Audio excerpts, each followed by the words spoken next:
حضرت فضیل بن عیاض رحمۃ اللہ علیہ ڈاکو تھے، اور نرے ڈاکو نہیں تھے، ڈاکوؤں کے سردار تھے۔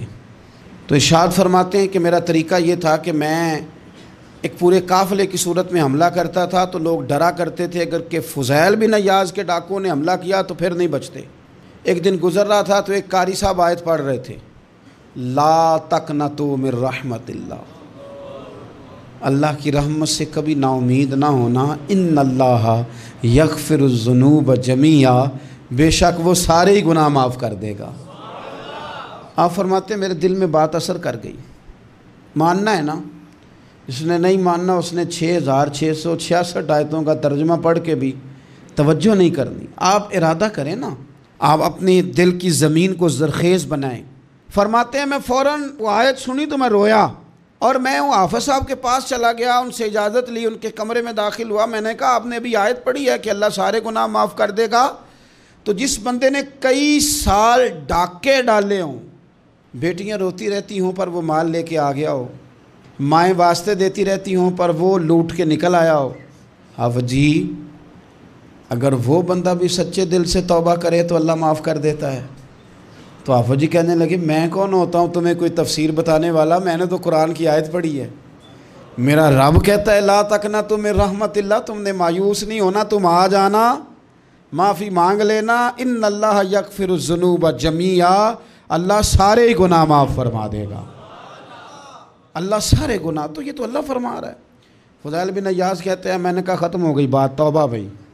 واپس آیا تو وہ میرے ساتھ جو تھے نا ان سے میں نے کہا سردار نیا تلاش کر لو بھائی۔ اب ارادے بدل گئے، پروگرام کچھ اور ہو گیا۔ اب تو لوگ ہمیں تانے دیں گے، اب تو لوگ باتیں کریں گے کہ اوتھے کی لین جانا ہے۔ فضیل بن عیاض کہنے لگے بس بھائی توبہ کرنی، اب تم کوئی اور سردار تلاش کر لو۔ اور اوپر سے نہیں کہا، توبہ کی تقریریں نہیں کی، دوسروں کو میسج نہیں بھیجے، اور لیکچر نہیں جھاڑے، رو کے کہا، درد سے کہا، دل سے کہا۔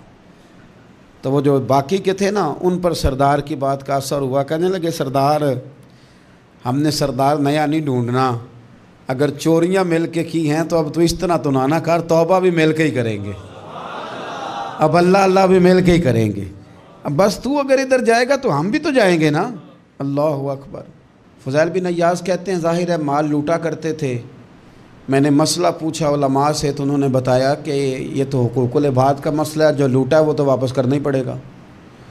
اب میں نے وہ پیسے جمع کیے، اب سارے تو میرے پاس تھے نہیں، جتنے میں دے سکتا تھا دیے، جو کھا چکا تھا وہ رہ گئے۔ ایک یہودی کے پیسے رہ گئے، اس کے گھر چلا گیا، میں نے جا کے اسے کہا میاں میں نے کر لیا توبہ، اور میں وہ فضیل بن عیاض ڈاکو ہوں جس کے تیرے گھر سے اتنا مال لوٹا تھا، میرے پاس پیسے کوئی نہیں، وہ پیسے لگ گئے، اب تو اس طرح کر مجھے معاف کر دے۔ وہ کہنے لگا نا جناب، یہ بھی کبھی کبھی ہوتا ہے، لوگ نا شرافت کو بزدلی سمجھ لیتے ہیں۔ فضیل بن عیاض سے کہنے لگا میں تو پیسے لوں گا، ایسے تو نہیں معاف کرتا۔ آپ فرمانے لگے پیسے تو کوئی نہیں، یہ سچی توبہ ہے۔ وہ کہنے لگا پھر اس طرح کرو میری اونٹوں کو چارہ ڈالو، پیسے پورے ہوئے تو چلے جانا۔ کل ڈاکو تھے، ابھی وہ تلوار چلانی آتی ہے، نیزہ چلانا آتا ہے، ڈٹنا آتا ہے، اعصاب مضبوط ہیں، مسئلہ کوئی نہیں، لیکن توبہ سچی کی ہے نا، یہ سچی توبہ والے لوگوں کا طریقہ ہے۔ اس سے کہہ سکتے تھے کہ جا جتھوں لب دینی لے لے، تجھے کہا معاف کر دے، تو تیار ہی نہیں ماننے کو۔ حضرت فضیل بن عیاض کہنے لگے اگر اونٹوں کو چارہ ڈالنے سے تو معافی دیتا ہے نا تو میں تیرے اونٹوں کو چارہ ڈالنے کو بھی تیار ہوں۔ کیوں کہ راضی اللہ کو کرنا ہے، اپنے ضمیر سے بوجھ اتارنا ہے، بندوں کے سامنے سرخرو نہیں ہونا، اللہ کے حضور ہونا ہے۔ توبہ کا مطلب ہے رب کوئی بارگاہ میں سرخرو ہونا، بندوں کے سامنے نہیں۔ حضرت فضیل بن عیاض سے کہنے لگے ڈالیں گے تیرے اونٹوں کو چارہ، کیوں نہیں ڈالنا۔ 2-4 دن چارہ ڈالا تو وہ یہودی ایک دن کہنے لگا کہ یہ نا ٹھیکریوں سے بڑی ہوئی تھیلی ہے، یہ تو ذرا اٹھا کے لا۔ حضرت فضیل بن عیاض نے اٹھا کے اسے دی، جب اس نے کھولی تو اشرفیوں کی بھری ہوئی تھی۔ تو آپ فرمانے لگے تو کہہ رہا تھا ٹھیکریاں اٹھا کے لا۔ کہنے لگا میں تورات بڑی پڑھتا ہوں، عالم ہوں، میں نے تورات میں پڑھا تھا کہ مسلمان جب سچی توبہ کر لیں گے نا تو رب ٹھیکریوں کو بھی سونا بنا دیا کرے گا، پھر یہ مٹی کے ڈھیلے اشرفیاں بنا کریں گے۔ تو میں نا تیری توبہ چیک کر رہا تھا، یہ اس میں میں نے روڑے بڑے ہوئے تھے، لیکن تو اٹھا کے لایا تو تیری توبہ بھی سچی ہے اور تمہارا دین بھی سچا ہے۔ اب اس طرح کر، معافی اس شرط پہ دوں گا کہ مجھے کلمہ پڑھا تاکہ میں بھی مسلمان ہو جاؤں۔